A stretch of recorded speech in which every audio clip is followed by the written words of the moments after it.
A palavra de Deus diz, Romanos 5:20, precisa abrir, onde superabundou o pecado, superabundou a graça de Deus, né?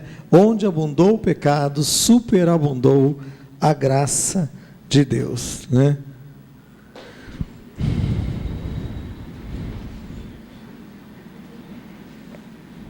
Esse texto que nós vamos ler conta-nos a história de Manassés, amém?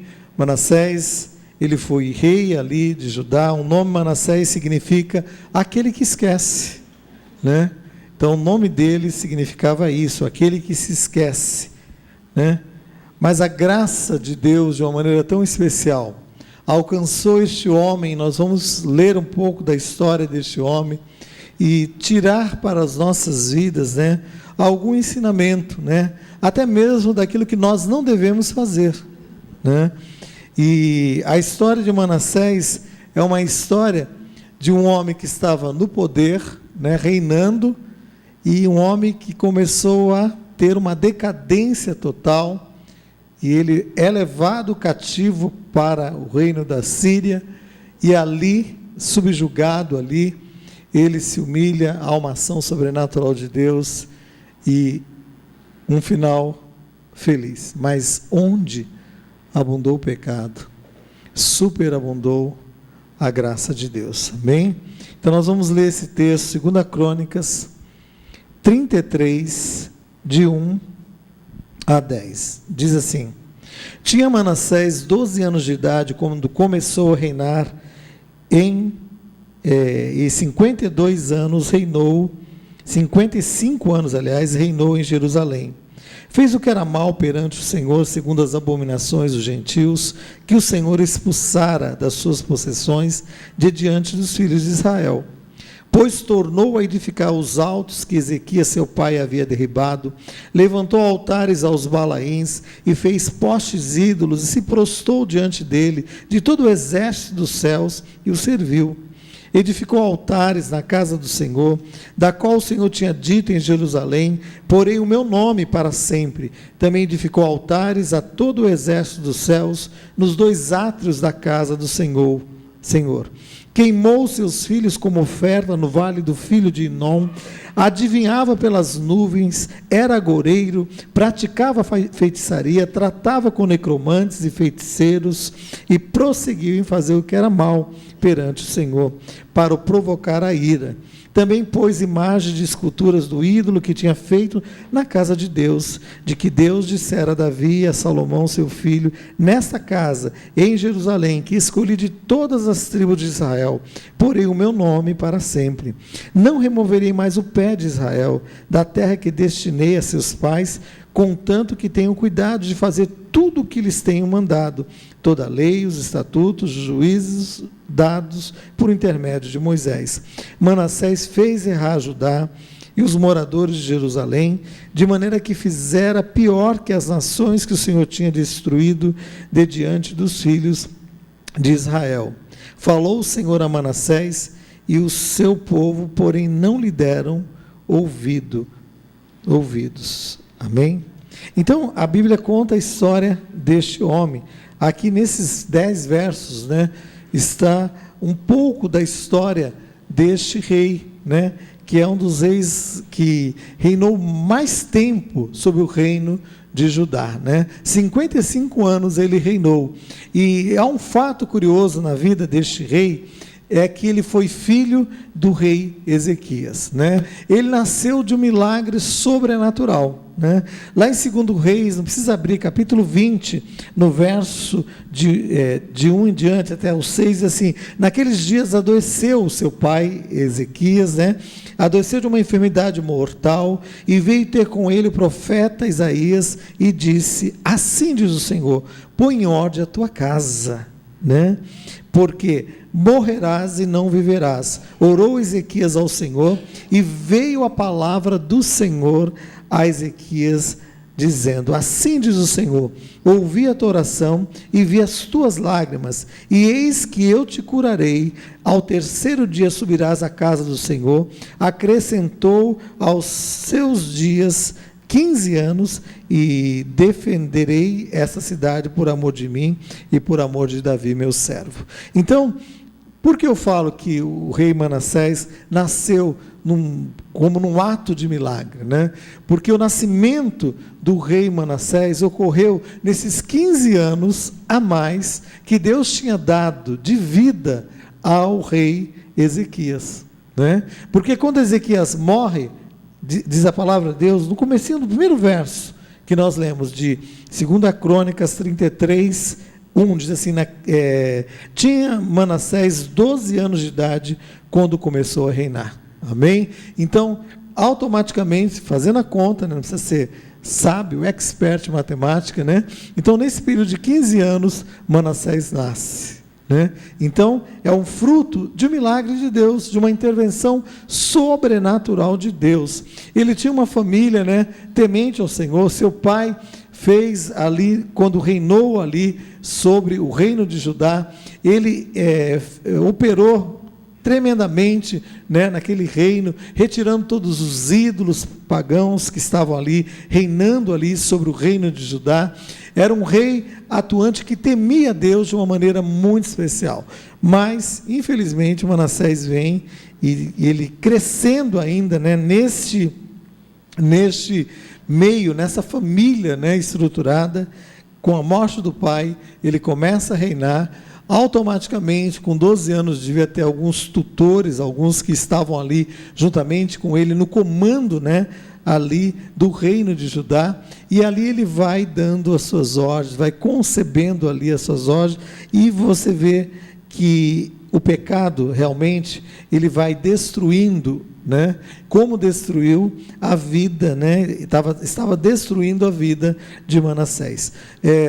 Uma frase de Billy Graham, ele diz assim, né, que o pecado é como câncer, ele destrói pouco a pouco, lentamente, sem que nós a percebamos da sua traiçoeira presença. O pecado vai se alastrando até dar um diagnóstico final, doença, né? Estamos diante da morte, o próximo da morte, né? Isso é o pecado. Então eu vejo aqui na vida de Manassés este aspecto, né, que está muito claro nesse texto que nós usamos como texto base, 2 Crônicas 33, no verso 2, diz assim: fez o que era mal perante o Senhor, segundo as abominações dos gentios que o Senhor expulsara, né? O que ele fez? Fez errar a Judá e a todos os moradores de Jerusalém. Então ele estava ali expert, né? Não somente fazer o erro, executar o erro, mas instruir outros, né, com a sua vida errônea, né? E o cuidado que nós devemos ter, as pessoas nos olham e nos observam, e nós somos mestres, nós ensinamos através daquilo que nós falamos, através das nossas atitudes, da nossa postura, nós ensinamos, continuamente nós estamos aprendendo, mas continuamente estamos ensinando, e é isso que estava ocorrendo. Ele começa ali a reinar, o orgulho talvez toma conta do coração dele, sob o comando ali daquele reino. Seu pai já não estava mais vivo, já não estava mais ali assessorando ele, né? E Manassés, ele se torna esse líder mau, esse líder que foi um dos líderes mais sanguinários que o reino de Judá teve como rei ali durante aqueles dias, né? Então eu fico imaginando que ele vem. E o que acontece? Ele vem trazendo, né, todos os enganos, todos os engodos ali, né, das nações pagãs, trazendo para dentro do reino de Judá. Então, o engano, a mistura, aquilo que corrompe, né, vai entrando de uma maneira sorrateira na sua vida. Vai entrando de uma maneira sorrateira, entrou de uma maneira sorrateira na vida do rei Manassés, e ele foi se corroendo. O pecado vem desta maneira, né? Ele vem dessa maneira, e o pecado é comparado com a lepra, porque a lepra, ela vai tirando a sensibilidade, e naquela parte onde a pessoa tem uma lepra, a pele, você não sente ali, né? Não tem ali os sentidos devidos. Então você fica à mercê do perigo. Então eu fico imaginando que naquele momento, né, ele entra ali na casa de Deus e o que ele faz? Ele começa a ter uma vida errada e conduzindo o povo ao engano e o erro, né? Então o que ele fez? Ele profana a casa de Deus, o local de adoração ao Senhor. Lembra quando Salomão constrói ali a casa, o templo, né, que seria o templo de adoração ao Senhor, e ele, ao apresentar ao Senhor aquele momento, consagrando aquele local ao Senhor, diz a palavra de Deus, se você for ler lá em 2 Crônicas, lá no capítulo 7, mas um pouco antes, você vai ver toda a ação sobrenatural de Deus naquele momento, e aí Deus se manifesta, e Deus se manifesta dizendo assim: se meu povo, que se chama pelo meu nome, se ele se humilhar, orar, buscar a minha face, eu ouvirei dos céus, eu perdoarei os seus pecados, e eu sararei a sua terra, e os meus olhos estarão continuamente sobre esta casa, porque eu escolhi essa casa, diz o Senhor. Então Deus estava dizendo ali a Salomão que ele tinha escolhido aquele local, que aquele local seria um local de adoração, de louvor ao Senhor. Então um momento de louvor e adoração ao Senhor. Só que quando Manassés começa a reinar, o que ele faz? Ele faz daquele local de adoração, aquele local consagrado ao Senhor, um local realmente, totalmente fora do propósito a qual Deus tinha criado, deixado Salomão criar, que era o local de adoração. Então ele traz para aquele local de adoração uma mistura de cultos pagãos para dentro, Baalins, Baals, outros deuses ali para dentro. Isso é muito claro. Diz assim, que Manassés introduz esses ídolos abomináveis, segundo Reis 33, no verso 4 e 5 diz assim: edificou altares na casa do Senhor, da qual o Senhor tinha dito, em Jerusalém porei o meu nome para sempre. Também edificou altares a todo o exército dos céus, nos átrios da casa do Senhor. O que ele faz? Ele edifica ali altares a deuses, né? A outros deuses que eram cultuados pelas nações ali vizinhas, e também ele começa a cultuar, né, o exército dos céus, né? Ele começa a colocar ali ídolos para dentro daquele local, que era um local de adoração. Lá em Êxodo, no capítulo 20, no verso 4 e 5, o Senhor, de uma maneira muito clara, ele diz assim: não farás para ti imagens de esculturas, nem do que há nos céus, nem embaixo da terra, nem nas águas, não as adorarás, nem darás a ela culto, porque eu sou o Senhor teu Deus, o Deus zeloso. Deus estava falando ali através de Moisés, dizendo que o local de adoração não seria um local onde se receberia ali imagens, onde se cultuariam ali aquelas imagens. Deus diz assim: não faça nada, nem que seja lá dos céus, nem debaixo da terra, nem debaixo do mar, não cultue essas imagens. E de repente, um engano e um engodo camuflado num aspecto de religiosidade, num aspecto de que nós vamos chegar até Deus, criando-se Babéis, criando-se aquilo que Deus não criou, para tentar atingir aquilo que é inatingível, porque dessa maneira o homem não vai conseguir chegar até Deus, porque Deus desce até o homem, se colocando na forma de homem, na pessoa bendita de nosso Senhor Jesus Cristo, e não há outro nome dado ao homem pelo qual devamos ser salvos, ou que devamos nos achegar a Ele em adoração e louvor. E diz a palavra de Deus lá no livro de Atos, quando as pessoas se aproximavam e viam Pedro fazendo milagres, os apóstolos fazendo milagres, eles tentavam cultuá-los, eles tentavam prostrar diante deles, e Pedro, de uma maneira muito enfática, ele diz assim: não façam isso, porque eu sou mortal, como vocês. Meu irmão, eu quero que você tenha certeza, a convicção: ninguém realiza milagres, o milagre vem do Senhor. Ele é o detentor da patente maior, é Ele que opera com poder e autoridade. É este Deus que está aqui presente nessa noite, dizendo a você: não farás outros caminhos ou outros deuses para tentar chegar até Ele como uma forma de santidade. Não, meu irmão, busque o caminho, a verdade e a vida, que é o Senhor. E Manassés, ele se corrompe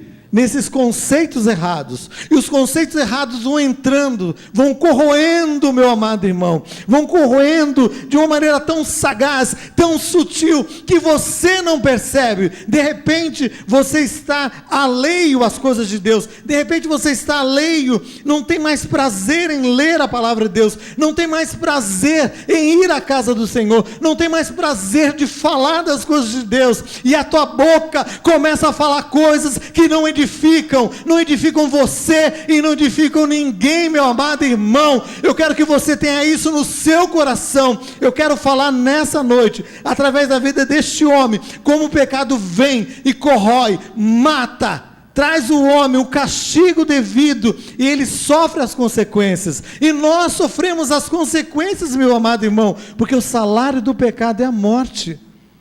É a morte, meu amado irmão. Traz a você essa morte espiritual. Está parado, estagnado, quando Deus quer que você, meu amado irmão, conheça e prossiga mais e mais em conhecê-lo. Então eu vejo que este homem, Manassés, ele entrou neste momento, onde ele estava automaticamente numa zona de conforto, reinando ali sobre o reino de Judá, tendo ali pessoas, súditos que o serviam, né? Só que de repente, ele começa a andar por caminhos obscuros, caminhos que foram entrando sorrateiramente na vida dele. E eu quero que você tenha isso no seu coração, que o diabo tenta, e ele tentou alguém que estava ali, tão próximo do conhecimento da verdade, tão próximo, porque seu pai foi um que trouxe, né, para dentro do reino de Judá, um avivamento, limpando a casa do Senhor, tirando os ídolos, tirando aquilo que era errado ali, e de repente, Manassés vem retrocedendo, trazendo, né, fazendo coisas terríveis ali, né?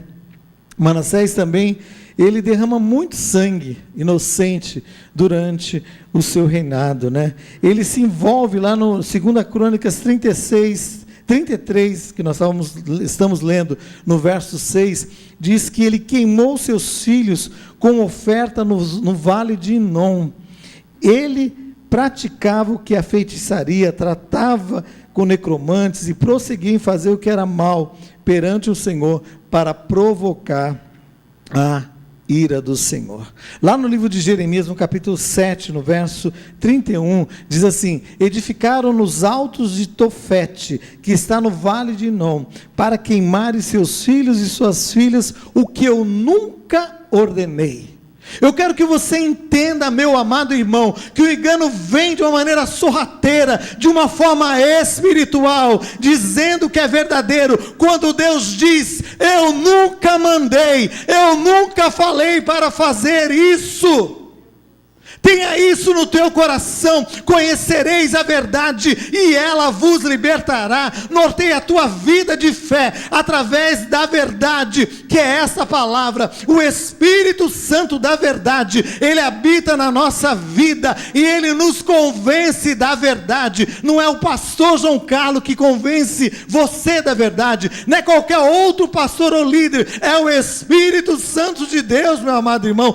Que você tenha isso no seu coração, que o Espírito Santo de Deus possa se mover, e de repente aquele homem, ele começa a se corroer em todo o comando do seu reino, e ele não percebe que esse ato terrível que estava corroendo o seu reino, iria entrar dentro da sua casa. E vai entrar o engano, meu amado irmão, ele vai entrando de uma maneira sorrateira, e ele entra, e quando entrou na casa deste homem, num ato insano, ele leva os seus filhos ao sacrifício, num local que já era conhecido por eles. Lá no livro de Jeremias, o Senhor fala de uma maneira clara: edificaram um alto em Tofete, no vale de Inom. Edificaram, não foi que surgiu não, alguém foi lá e edificou, alguém foi lá e construiu, alguém foi lá e dedicou aquele local, e falou: aquele local seria um local de sacrifício, e levaram o engano e o engodo, e o povo estava indo, caminhando, meu amado irmão, porque a palavra de Deus diz que, não havendo sábia direção, o povo se corrompe. Meu amado irmão, busque a direção correta. E o nosso zelo aqui como igreja, nesses 38 anos, é levar a palavra da verdade. Nós não somos movidos, meu amado irmão, por sentimentalismo, por qualquer coisa que possa nortear as nossas vidas, a não ser a palavra de Deus e o Espírito Santo de Deus, que nos convence, nos orienta de uma maneira tão especial. Eu quero que você entenda, este homem era rei, ele estava num cargo de posicionamento ali, de posição dentro da nação, mas ele precisava do comando maior de Deus sobre a vida dele. Qualquer um de nós precisamos do comando maior de Deus sobre as nossas vidas. E aquele homem começa a se envolver com feitiçarias, começa a se envolver com adivinhos, adivinhações, com cultos a mortos, começa a haver uma mistura. E o pecado vem dessa maneira, sorrateira, apresentando, algo que é tão parecido com aquilo que é verdadeiro. E a própria palavra de Deus diz assim, que que Satanás, ele se transfigura em anjo de luz, que, se possível, ele enganaria até os escolhidos. Então o inimigo vem de uma maneira tão sorrateira, não com coisas tão, vamos dizer assim, pecados tão grotescos, não, mas com coisas tão sutis, e vem trazendo engano, e trouxe engano para o reino daquele rei ali, Manassés, trouxe engano para a sua casa, para a sua família. Eu quero te orientar, meu amado irmão, ver o que está entrando na tua casa, ver o que está entrando na tua casa. E aí você fala: pastor, mas como? Pelas portas? Pelas redes sociais? Ela entra. E agora é tudo ótico, é muito rápido, Fibra ótica entra sorrateiramente. O diabo vem para matar, roubar e destruir. Além disso, diz em 2 Reis, no verso 21, 16, assim: além disso, ele derramou muitíssimo sangue inocente, até encher Jerusalém, de um lado a outro extremo, afora o pecado com que fizera pecar a Judá. Então foi um rei terrível. Flávio Joséfo, um historiador do primeiro século, ele diz assim, dizem que em todos os dias do rei Manassés, se sacrificavam ali em Jerusalém, amando deste rei. Ele era um homem mau, assassino e sanguinário. Ele fez coisas terríveis, segundo as tradições também, dizem que o rei Manassés, ele cortou ao meio o profeta Isaías, mandou matá-lo e mandou serrar ele ao meio. Então eu fico imaginando que este homem se torna, totalmente alheio, a Deus, alheio às coisas de Deus. Então eu quero que você entenda, meu amado irmão, nesse primeiro ponto nós falamos sobre o pecado, conhecendo o pecado, conhecendo a nossa natureza. A tua natureza humana é a natureza do pecado. Se você alimentar, se você fortalecer essa natureza humana, ela vai sobrepujar a natureza espiritual. É lógico. Então eu quero que você entenda, meu amado irmão, essa natureza humana pecaminosa, ela não se converte. E aí as pessoas ficam brincando com o pecado, achando que não vai acontecer nada, porque eu posso, eu tenho força. Meu irmão, não tem. O pecado vem para matar, roubar, destruir. Amém? Quero que você tenha isso no teu coração. A segunda coisa é que o juízo de Deus vem, e ele não tarda. Vem sobre o pecado. Segunda Crônicas, que nós estávamos lendo lá, no capítulo 33, no verso de número 11, diz assim: pelo que o Senhor, depois de tudo isso, depois de todas essas atrocidades, né, que Manassés tinha feito, Deus tenta se achegar até ele, tenta falar com ele. No verso 10 é muito claro, diz assim: falou o Senhor a Manassés e ao seu povo, porém não lhe deram ouvidos. Isso é ingratidão, meu amado irmão. Deus, ele, antes de trazer o juízo, ele fala. O Espírito Santo de Deus, ele fala. A doce voz do Espírito Santo de Deus, ela fala. Ela ecoa no nosso coração, meu amado irmão. Que haja essa sensibilidade sempre de ouvir essa doce voz do Espírito no teu coração. O Senhor falou, mas ele não deu ouvido. O Senhor falou, mas ele não se ateve. O Senhor falou com você. E aí? Temos que estar atentos. Mas aí no verso 11, o que aconteceu? Pelo que o Senhor trouxe sobre eles o príncipe do exército do rei da Síria, os quais prenderam Manassés com ganchos, amarraram-no com cadeias e o levaram para a Babilônia. O que aconteceu? Depois de Deus falar, Deus chegar e tentar trazer, né, ao pleno conhecimento da verdade, ele não quis. O que acontece? Vem o juízo. Vem o juízo sobre o pecado. Deus não ama o pecado, Deus ama o pecador, meu amado irmão. Deus quer resgatar o pecador, mas o pecado foi causa de Deus trazer o juízo sobre o pecado. Cristo Jesus veio a este mundo e pagou o preço devido, que era devido. Nós somos esses devedores, mas ele tomou o nosso débito. E o que acontece? A prisão de Manassés, porque ele não escutou a voz do Senhor. Ele não esteve atento à voz doce do Senhor para corrigi-lo, para orientá-lo. E como consequência, ele foi levado, amarrado, arrastado pela dor. Isso é penoso, porque nesses 34 anos andando com o Senhor Jesus, quantas vezes eu precisei me acertar diante do Senhor? Precisei voltar atrás e falar: Deus, eu errei nessa situação, eu preciso de perdão, preciso de acertos.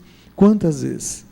Eu quero que você tenha isso no seu coração, porque nesses 34 anos eu vi muitas pessoas também ficando pelo meio do caminho, ficando muitas vezes alheias a essa ação de Deus, com o coração endurecido, achando que o pecado é normal e que Deus não vai trazer juízo e justiça sobre aquela causa. E aí foi o que aconteceu.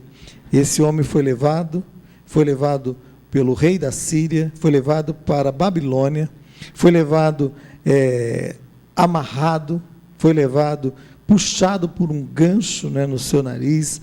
E eu fico imaginando que ele desceu ali até o fundo do poço, até o momento em que não havia mais esperanças humanas, né? Mas no poço mais profundo, né, o braço da graça de Deus, ele vem e estende e nos levanta e traz realmente a restauração. Manassés, ele foi jogado naquele local terrível que era a Babilônia, o centro, né, da feitiçaria do mundo, daquele mundo ali presente. E ele foi jogado ali naquele local.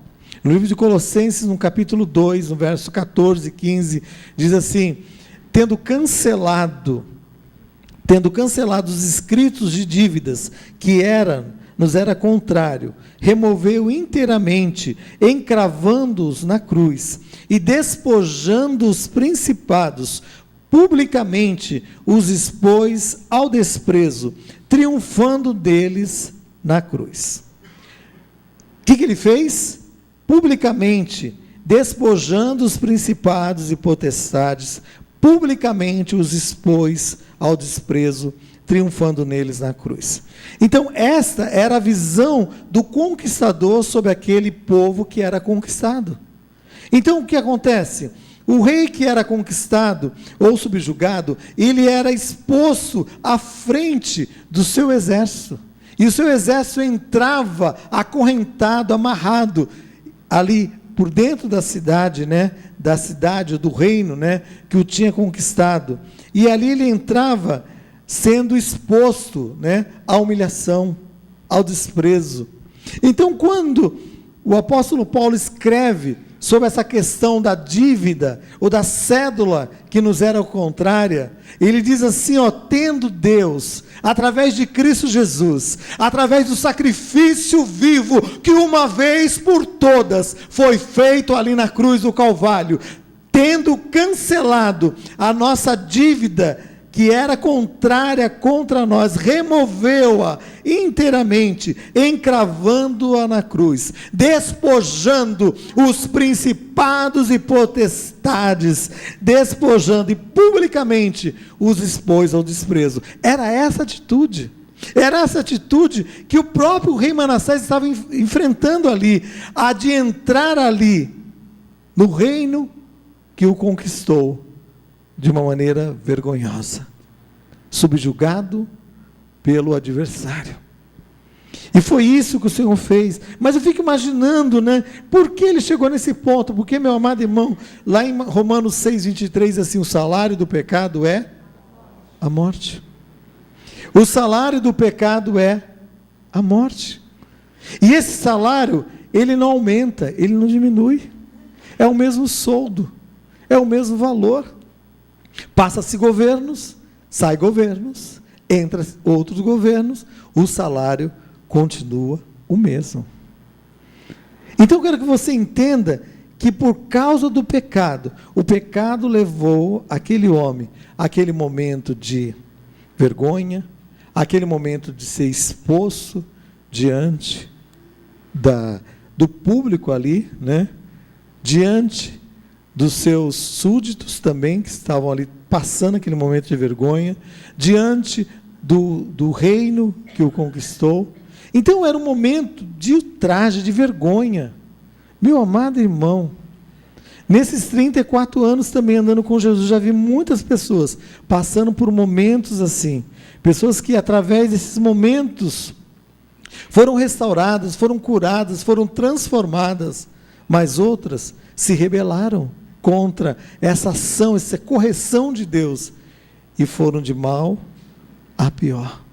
Então, meu amado irmão, eu quero que você entenda nessa noite, nós estamos diante de um culto de vida vitoriosa. Eu não posso falar de vitória se eu não falar de pecado, se eu não falar de arrependimento, de mudança, se eu não falar, para falar sobre pecado, quando eu falo de graça, eu tenho que falar sobre pecado.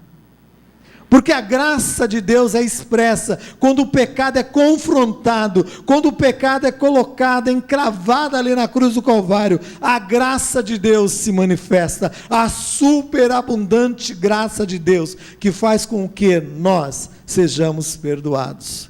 Não por merecimento próprio, nenhum de nós, tenha isso no teu coração.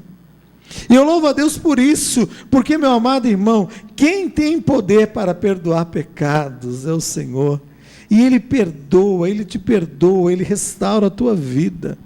Este peso que corrói o teu coração, que abate a tua alma, meu amado irmão, é momento de entrega, é momento de posicionamento, é momento de acerto, é momento de se colocar diante do Senhor e dizer: Senhor, toma, está pesado, eu não tenho como carregar isso.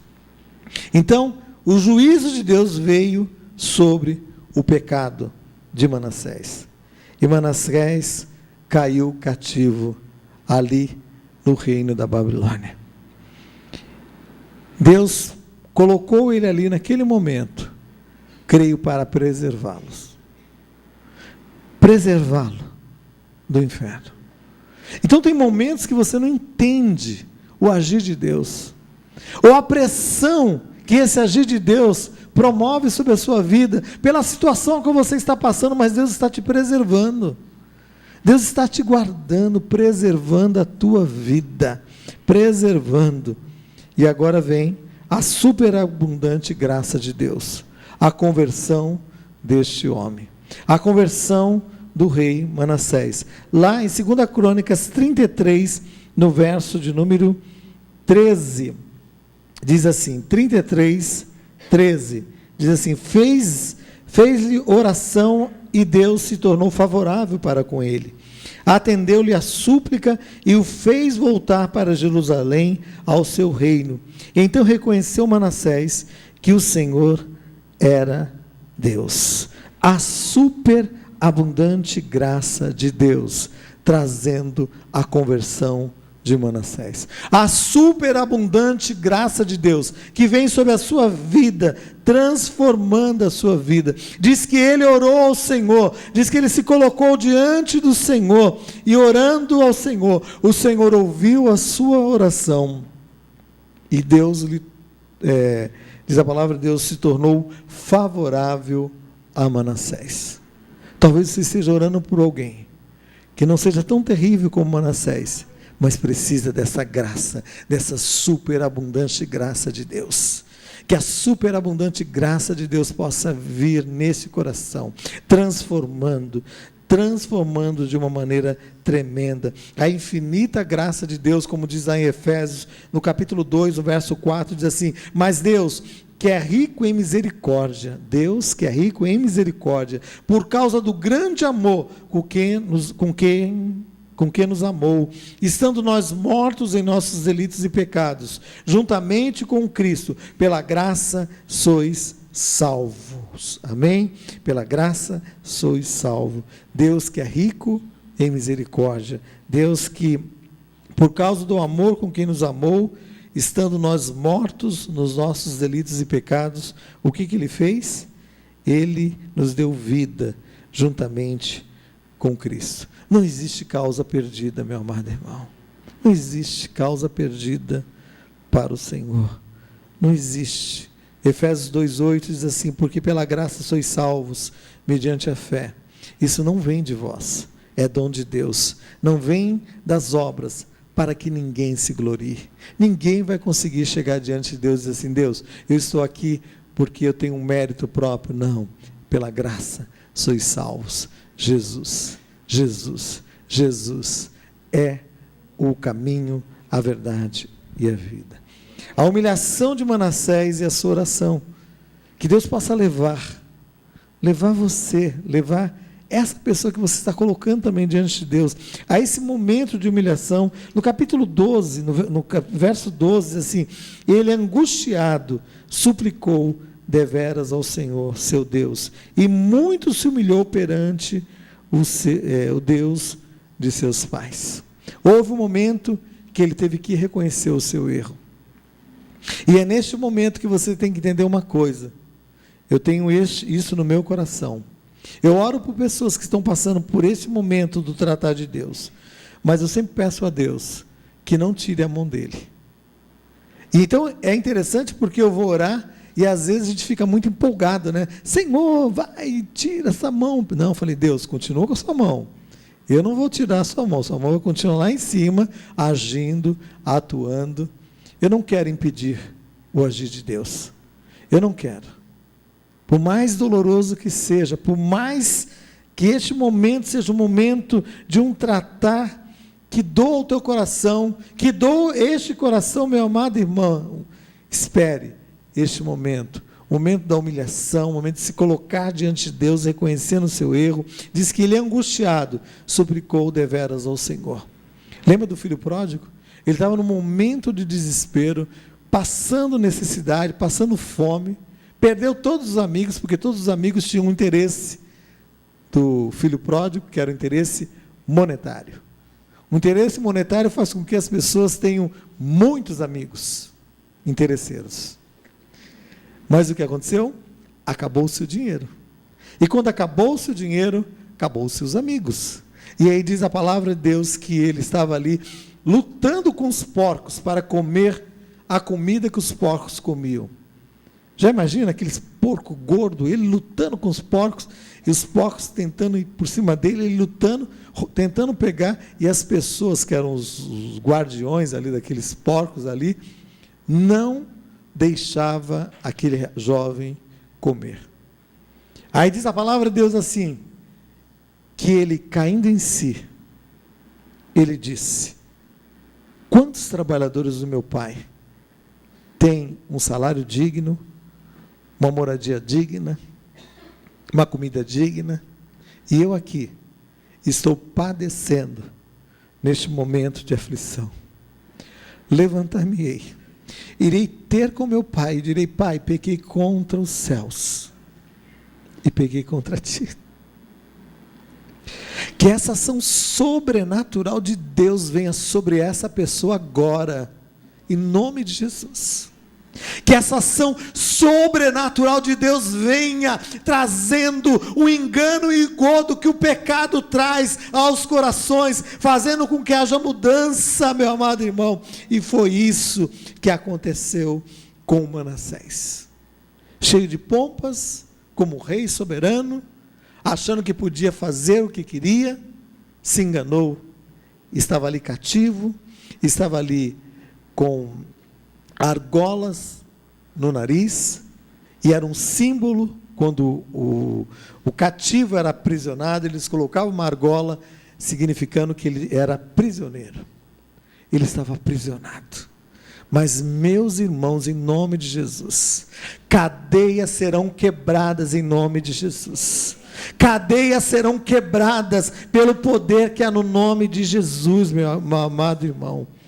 Quando eu estava estudando essa palavra, e essa semana, ecoando ao meu coração, no capítulo 7 do livro de Jeremias, o Senhor falou comigo, 7, no verso de número 2, assim: põe-te à porta da casa do Senhor e proclama ali esta palavra, e dize: ouvi a palavra do Senhor, e todos de Judá, vós que entrais por essas portas para adorardes ao Senhor.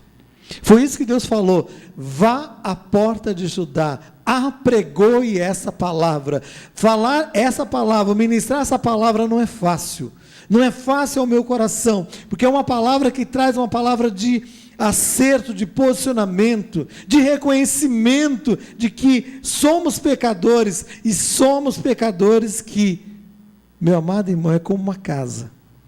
A casa, dia após dia, precisa passar por uma limpeza, ainda que seja básica, ainda que seja o caminho do pastor. Sabe aquele caminho do pastor? Que as pessoas dizem de uma maneira, tem um ditado diferente: o caminho do pastor. Vai passando, vai limpando. Por quê? Porque a poeira chega e se aloja.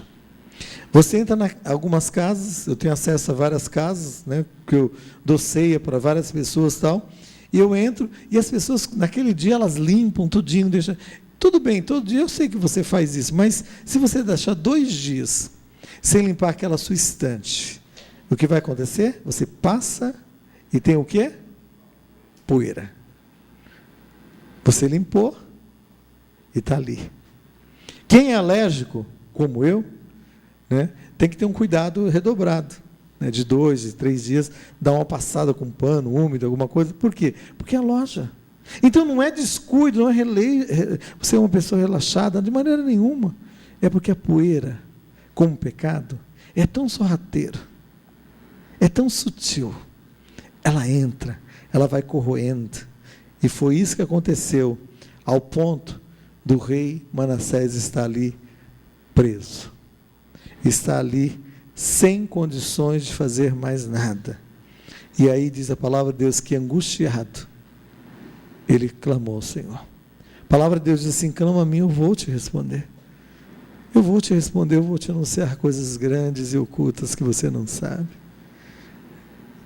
Ore, por essa pessoa. Peça que o Espírito Santo de Deus entre naquele coração. Não vai ser o teu muito falar, não. Vai ser o Espírito Santo de Deus que vai confrontá-lo com a verdade.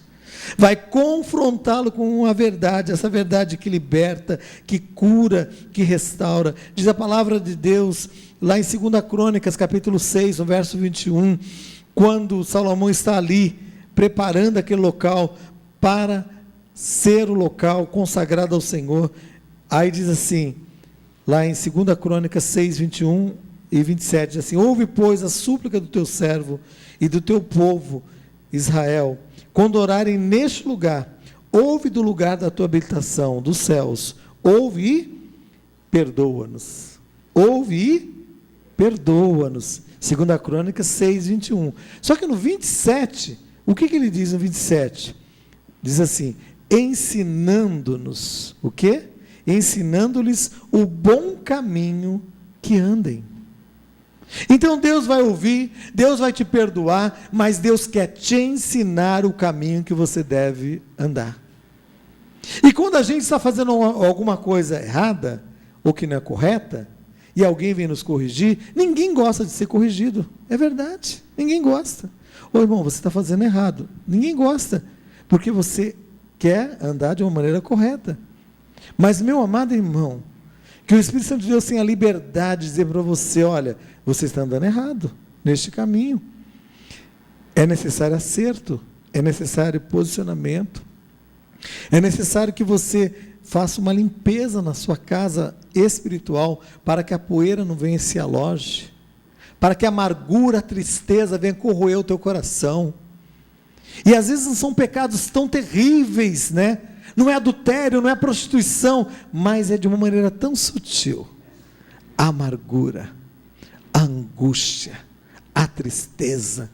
E você fala: não vou naquela igreja mais, porque eu não quero encontrar com aquela pessoa, porque para mim aquela pessoa está morta. Você já matou aquela pessoa, você pegou uma arma e pá, você atirou e você matou. Meu irmão, é tempo de confissão, é tempo de posicionamento, é tempo de acerto, é tempo de chegar para Deus. Entra no teu quarto, fala com teu pai secreto, e Ele vai te ouvir.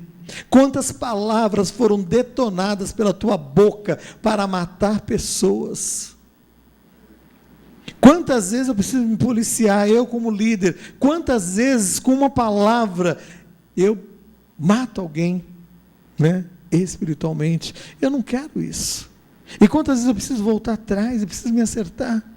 Eu quero dizer que isso é para você, é para mim, para nossas vidas. Então Manassés estava vivendo aquele momento, o momento que antecedia o momento da restauração plena. Para que haja restauração plena, é necessário o reconhecimento do pecado, é necessário esse momento de humilhação, de acerto. É necessário, meu amado irmão, falar com o Senhor. E diz a palavra de Deus que Manassés se humilhou perante Deus. Ele caiu em si, ele reconheceu o seu erro. Pare de justificar o teu erro, pare de justificar ou pôr culpa no outro por causa do teu erro. Pare de dizer: olha, eu sou assim porque fulano me provoca. Meu irmão, essa amargura, essa tristeza, essa angústia, não é o santo dele que não bate com o teu santo, não, meu irmão. Não tem isso, não. É que você precisa entender uma coisa. É momento de acerto, de falar: Deus, eu estou magoado, chateado. Eu estou confrontando o meu pecado diante do teu altar, e eu quero acerto. Eu quero posicionamento, Senhor. E diz a palavra de Deus que naquele momento, quando ele reconhece, em 2 Crônicas, que nós lemos 33, 12 e 13, ele angustiado, ele suplicou deveras ao Senhor seu Deus, e muito se humilhou perante o Deus de seus pais. Então reconheceu Manassés que o Senhor era Deus. Ele reconheceu que o Senhor era Deus. Não importa qual longe você tenha ido, não importa qual longe essa pessoa tenha ido, meu amado irmão, eu quero dizer, a graça, a superabundante graça de Deus pode alcançá-la, pode transformá-la, pode mover este coração de uma maneira tremenda. Meu irmão, eu quero que você entenda isso, que a salvação chegou para este homem, lá em 2 Crônicas 33, no 13, no finalzinho do 13, diz assim: então reconheceu Manassés que Deus era o Senhor. Houve o quê?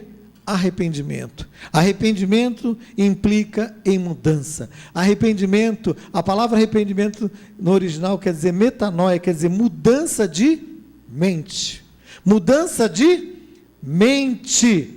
Mudança de mente vai te levar a uma mudança de atitude, que vai fazer com que haja uma reforma, uma restauração, como ocorreu na vida daquele homem que era Manassés, este homem terrível. Restauração fala também do estágio mais próximo do original.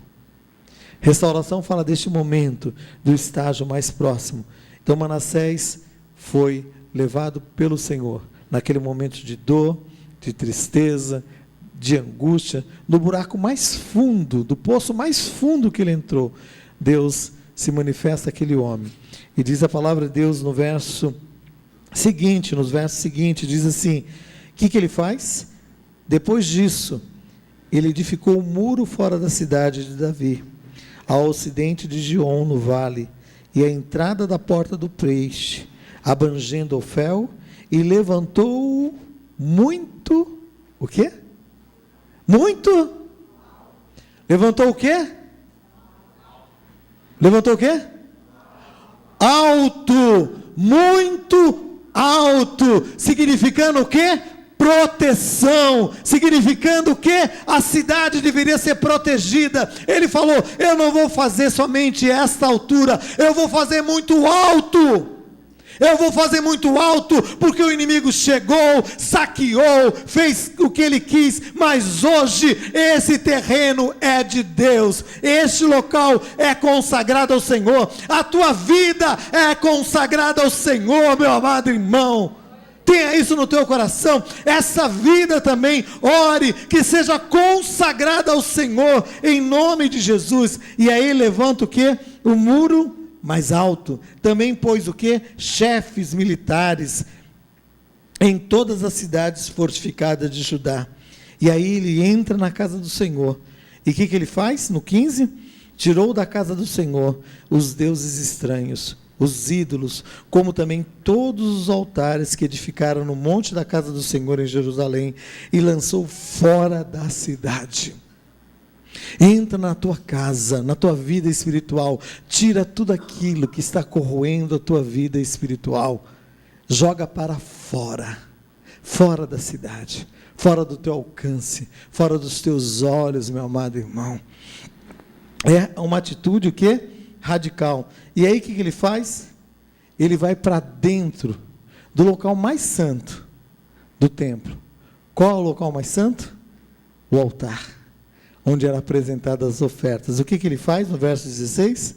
Ele restaurou o altar do Senhor e sacrificou sobre ele ofertas pacíficas e ações de graça, e ordenou a Judá que servisse ao Senhor, Deus de Israel. E ordenou o quê? Que servisse ao Senhor, Deus de Israel. Então a atitude daquele homem, a atitude de mudança daquele homem, fez com que outras pessoas também fossem impactadas. A sua atitude vai fazer com que outros sejam impactados. A atitude na vida dessa pessoa que você está orando, cadeias serão quebradas, meu amado irmão, grilhões serão quebrados, outros serão também impactados pela ação do Senhor Jesus.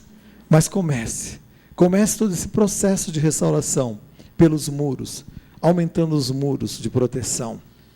Parta para dentro do local de adoração. Tire tudo aquilo que é ídolo, tudo aquilo que não agrade ao Senhor. Tire para fora e faça o quê? Restaure o verdadeiro e genuíno lugar de adoração. O doce Espírito de Deus está aqui presente para te conduzir a este momento de acerto, de posicionamento.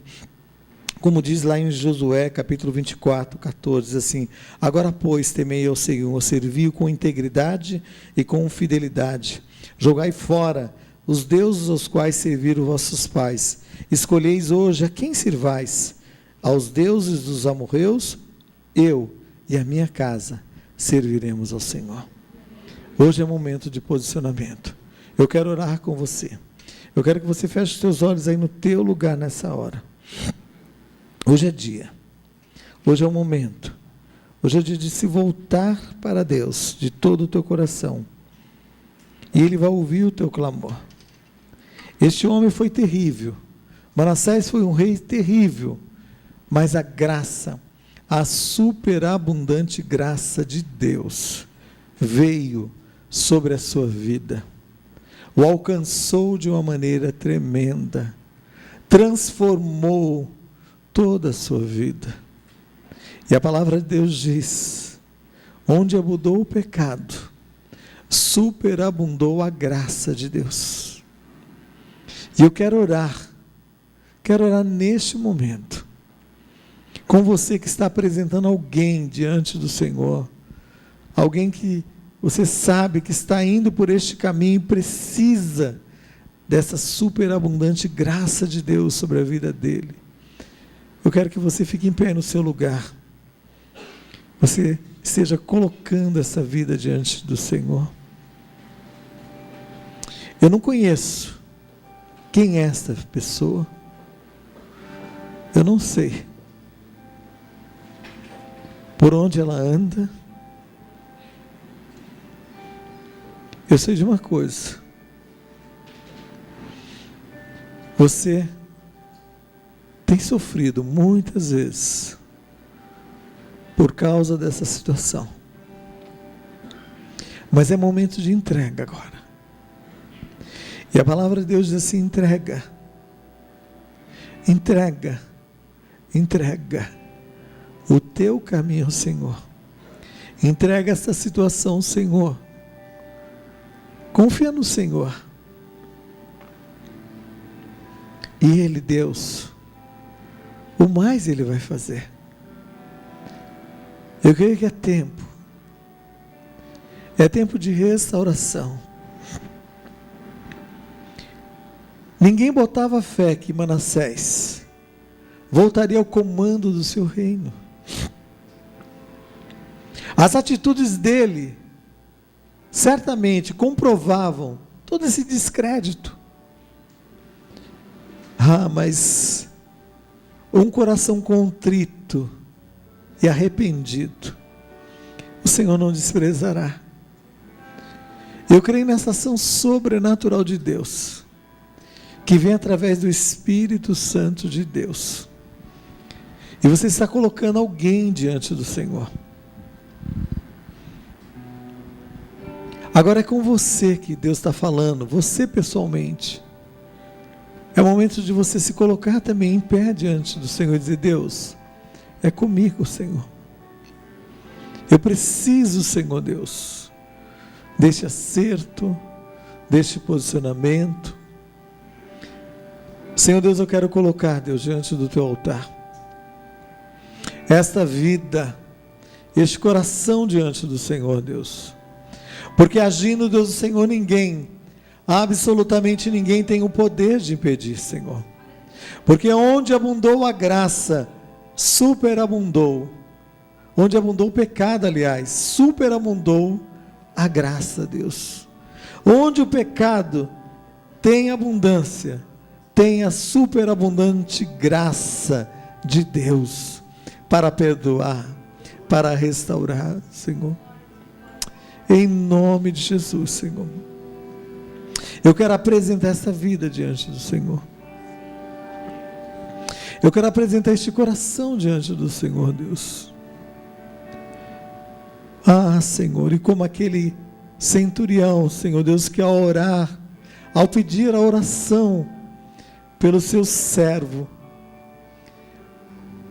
ele disse ao Senhor Jesus: basta apenas uma palavra, e eu sei que o meu servo será curado, porque eu tenho soldados sob o meu comando, e eu digo a eles: façam isso, e eles fazem, façam aquilo, e eles fazem. E eu creio que da mesma forma, sob o comando maior, do comandante maior, do general maior, que é o Senhor, o Deus poderoso, o Deus que se encontra aqui nesta noite, o Deus que está presente aqui nesta noite, e que tem falado de uma maneira tão especial aos corações, o Deus que diz que está perto daqueles que amam a Ele, e que o pecado Ele odeia, e Ele diz: ande na luz, e não cumpram a vontade da carne, e nem das obras da carne, nem das obras das trevas. Senhor, nós queremos te pedir, Senhor, que haja restauração, que haja curas, que haja um mover sobrenatural do teu Espírito, em nome de Jesus.